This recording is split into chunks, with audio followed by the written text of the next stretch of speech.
Shalom Bapak Ibu. Bagaimana kabarnya? Luar biasa kalau kita punya Allah yang luar biasa. Terima kasih buat Jemaat Suko. Terima kasih buat ini Bu Gembala ya, Gembala Suko.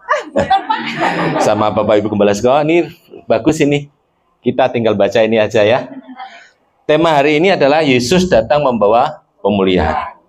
Kita akan belajar di sini ya. Bapak Ibu mohon maaf, saya mungkin juga sama dengan Ibu Gembala Saudara. Pak Bambang kan Gembala Pusat ya, gembalanya di cabang adalah Ibu tadi. Bahasanya mungkin morat-marit ya, bahasa Jawanya. Jadi mohon maaf, nanti tadi minta Pak Agung menerjemahkan saya sebenarnya, tapi Pak Agung maksudnya cuma singkat. Jadi nanti mungkin Pak Bambang yang menerjemahkan Ibu ya.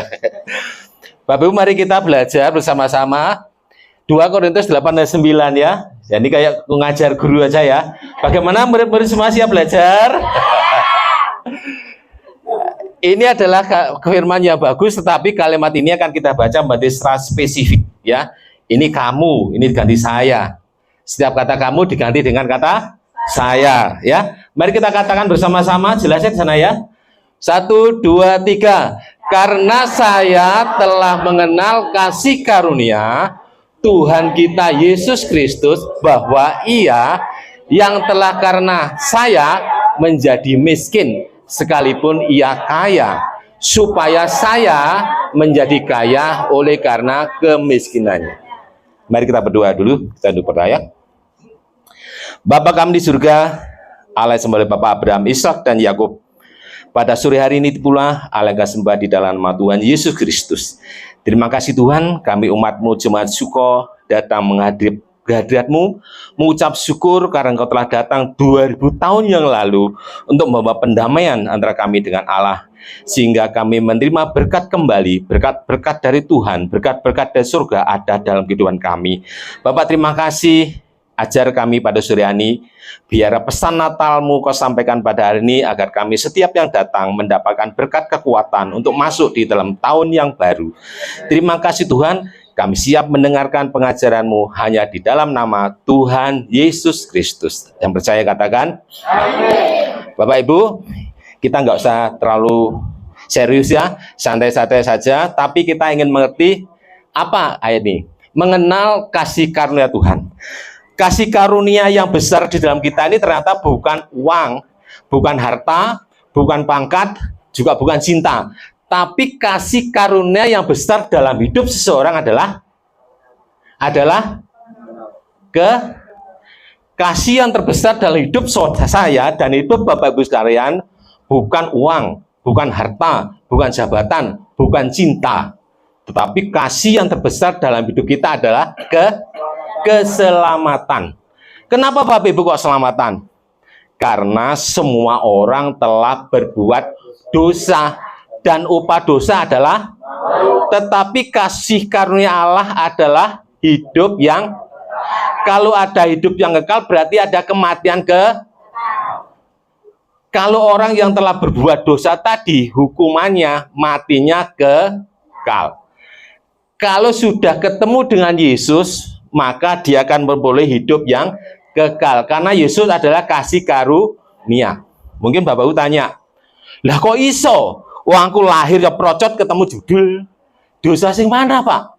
Dosa mana Bu? Wong aku ya lahir langsung nangis. Coba Bapak Ibu ada nggak yang lahir terus?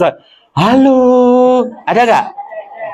Kok semua yang nangis kita lihat semua menangis? Ya, yang lahirnya kita lihat menangis, pada waktu juga kita melihat pada orang akhir-akhir hidupnya juga pada waktu mengalami mau dipanggil Tuhan juga gak ada yang gembira ya sudah. Kenapa? Kita melihat tadi bahwa semua telah, kita balik ya, kita belajar kayak sekolah SD. Awal-awal kenal Tuhan. Pada mulanya Allah itu menciptakan manusia yang pertama, siapa namanya Bapak Ibu? Adam dan Hawa itu diciptakan serupa dengan Allah. Serupa itu karakternya mirip dengan Allah. Gaya hidupnya seperti Allah, polanya seperti Allah. Tetapi karena Adam dan Hawa itu tadi tidak taat, maka dia jatuh di dalam dosa, diusir dari Taman Eden. setelah Adam dan Hawa jatuh dalam dosa, maka Adam dan Hawa memeranakan siapa Bapak Ibu? Kain dan Habil. Pada waktu memeranakan Kain dan Habil, sudah tidak murni lagi gambarnya Allah, sudah campur dengan kehidupan di dunia. Sebelum Adam dan Hawa diusir di Taman Eden, dari Taman Eden, di dunia ini sudah ada penguasanya. Namanya siapa? Iblis. Iblis sudah berkuasa lebih dulu. Dia musuh pemerintahan. Dia menghasut manusia supaya melawan Allah, sehingga hidupnya menderita. Saudara, pada waktu 130 tahun kemudian, Adam dan Hawa memeranakan anak laki-laki, juga serupa dan segambar dengannya. Anak ini namanya Set. Set itu mirip dengan siapa? Allah apa Adam? Nanti belajar di rumah ya. Sekarang saya tanya, kalau Adam dan Hawa diciptakan itu segambar dengan Allah, persis Allah. Tapi anak-anak Adam itu mirip gambarnya siapa? Gambarnya Adam. Kalau anak-anak Adam itu sudah tidak mirip lagi gambarnya Allah, tapi gambarnya Adam, maka hidupnya juga sama dengan Adam. Lah, kalau saudara saya itu mirip siapa kalau dilahirkan? Mirip Bapak, Ibu. Ya. Kalau Yesus lahir ini mirip siapa? Yesus lahir mirip dan serupa dengan gambar Khaliknya, yaitu A. Jadi Yesus itu patron, Yesus itu polanya Allah. Jadi setiap orang yang mau mengenal dia, maka dia akan datang lagi mendapati patronnya Tuhan, mendapatnya polanya Allah pertama kali. Jadi kalau Bapak Ibu ingin tahu hidupnya Adam dan Hawa pertama kali di Firdaus, Bapak Ibu harus mengenal yang namanya Yesus. Yesus itu asalnya dari bahasa Ibrani, Yosua. Bahasa Aramiknya Yesua. Artinya Yesus Yesus penyelamat. Kalau bahasa Indonesia Yesus artinya juru selamat. Sekarang bagaimana Bapak Ibu? Kalau saya yang dikatakan kamu, saya telah mengenal kasih karunia. Kamu telah mengenal. Kalau telah mengenal, sudah atau belum? Sudah atau belum? Orang yang sudah mengenal kasih karunia, maka hidupnya akan dipulihkan. Hubungan Yesus ini yang memulihkan karena telah mengenal kasih karunia. Kasih karunia tadi namanya apa Bapak Ibu? Keselamatan. Bapak Ibu dan saya saat percaya Yesus, itu sudah ada jaminan keselamatan. Yang harusnya menanggung dosa, Adam dan Hawa tadi terus beranakan, manusia terus berbuat dosa, akhirnya apa dosa? Adalah maut atau kematian kekal. Tetapi Allah yang kasih, karena begitu besar kasih Allah kan dunia ini, sehingga ia mengaruniakan anaknya supaya setiap orang percaya tidak binasa, melainkan boleh hidup. Ia yang firman, ia yang kaya di surga, yang punya semuanya, turun menjelma menjadi manusia supaya patronnya, polanya Allah yang hilang dulu itu bisa kembali lagi. Sehingga Bapak Ibu dan saya kalau percaya sama Yesus, maka patronnya, karakternya akan sama persis dengan Allah. Bagaimana Pak caranya supaya saya bisa mengenal Allah? Saya tanya Bapak Ibu, bagaimana caranya supaya saya bisa mengenal Bapak Ibu Irfan sebagai gembala tadi di sini secara utuh, itu caranya gimana? Caranya harus bergaul akrab dengan Pak, tinggal di rumahnya Pak Irfan, tidur di rumah Pak Irfan, makan bareng Pak Irfan, pergi juga ikut, neng mall juga ikut, mancing juga ikut. Kalau kita ikut terus, maka kita tahu karakternya Pak Irfan tadi itu, kita persis. Kalau kita ikuti setiap hari, maka saya akan menjadi persis dengan Pak. Bagaimana Pak saya mengenal Yesus supaya saya bisa menerima keselamatan atau hidup yang kekal? saudara dan saya harus bergaul setiap hari dengan Yesus. Caranya gimana Pak? Yesus kan jauh sudah di surga. Yesus itu bentuknya sekarang adalah firman. Pada waktu Bapak Ibu mendapatkan kasih karunia keselamatan, dibawa.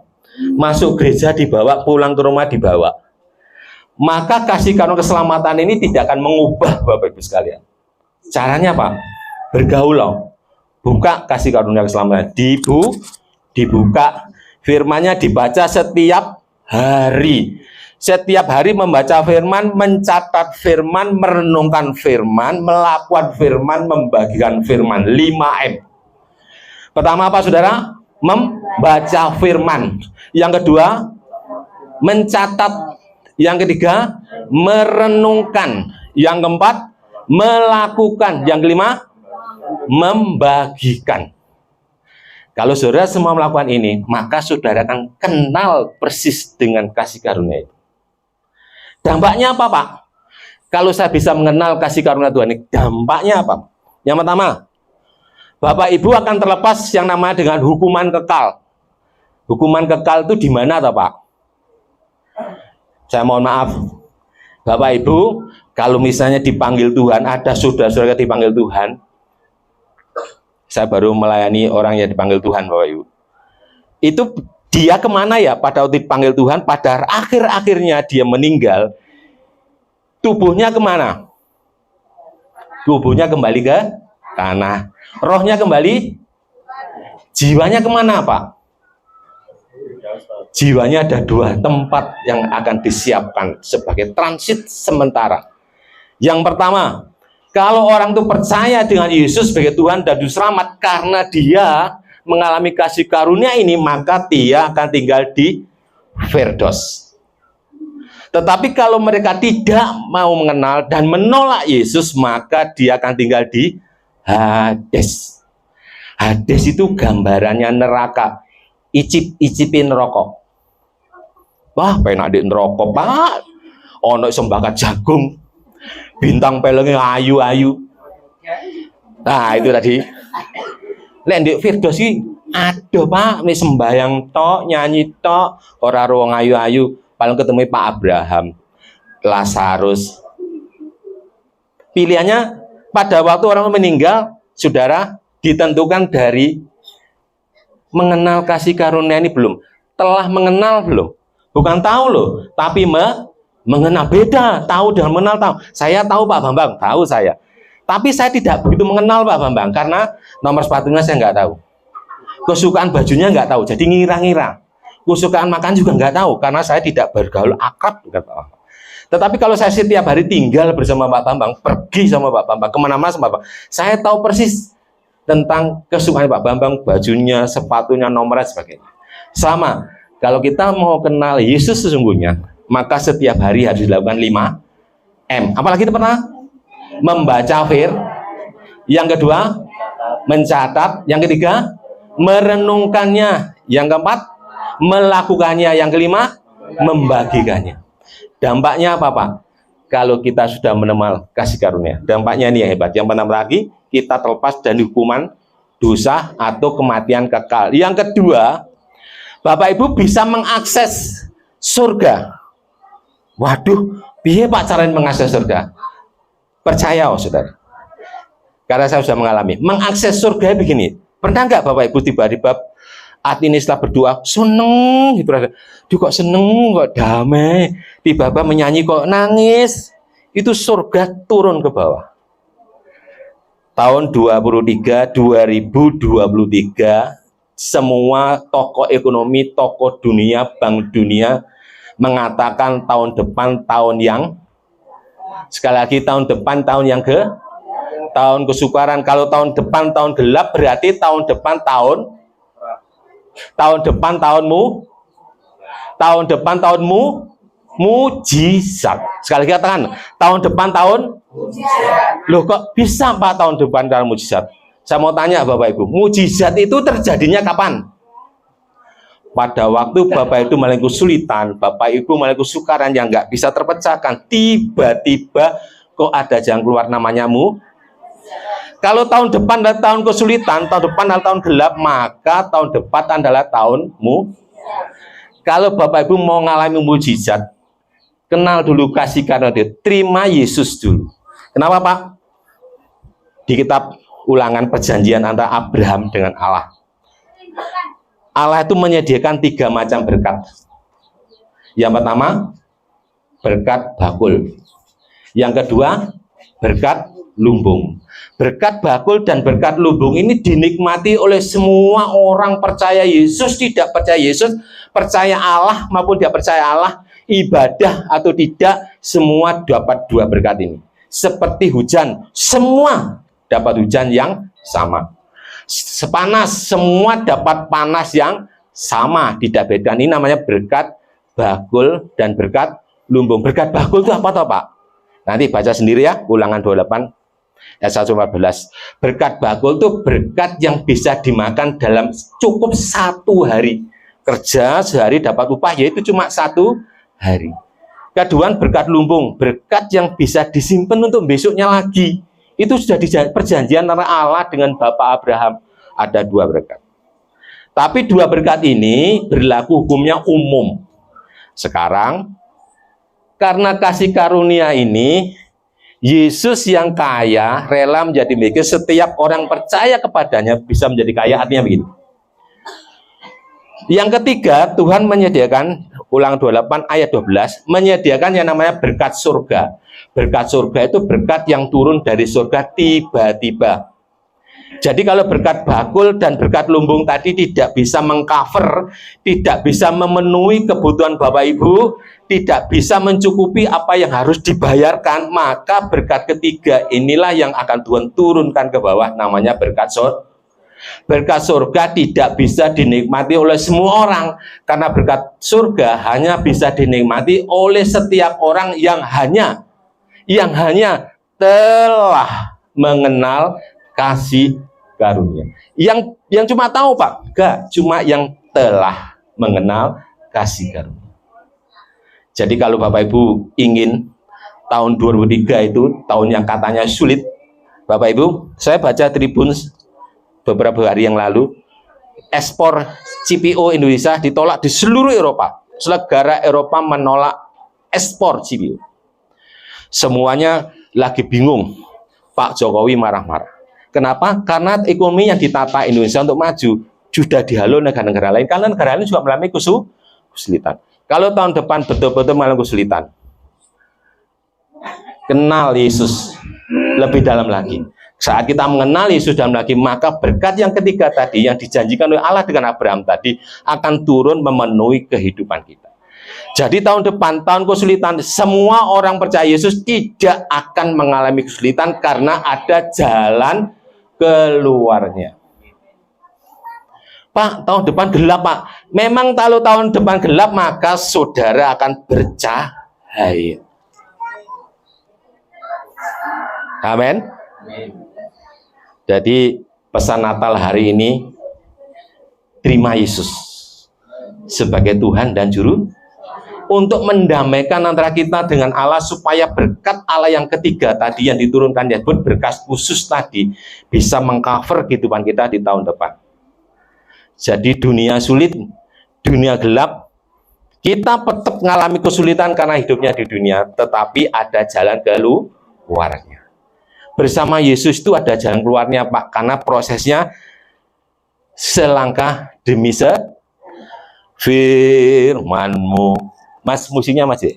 Firman-Mu, pelita bagi kakiku, terang bagi jalanku. Betul? Firman ini, Yesus yang firman yang menjelma menjadi manusia itu menjadi terang, menjadi pelita pada jalan-jalan kita di tahun depan ini, tahun yang gelap, tapi kita diterangi oleh firman. Pak, nggak bisa Pak, bagaimana wong kita ini manusia kok mau hidup seperti Yesus? Nggak bisa. Kalau saudara bilang tidak bisa, tetap tidak akan bisa. Tapi kalau kita belajar firman-Mu, firman-Mu, pelita bagi kakiku, terang bagi jalanku. Lek langkahnya berjalan sama lari beda nggak? Lek berjalan itu setiap langkah, dan pelita itu meneranginya setiap. Pelita yang dimaksud di situ bukan lampu sorot. Kalau lampu sorot sudah serot di situ, sudah tahu ujungnya di sana. Sulit ikut Yesus, sulit ikut firman, sulit menjalankan firman, karena kita saudara pakai lampu sorot, jalan akhirnya di sana. Tapi kalau firman tidak, pelita itu menerangi langkah kita. Firman-Mu pelita bagi kakiku, terang bagi jalanku.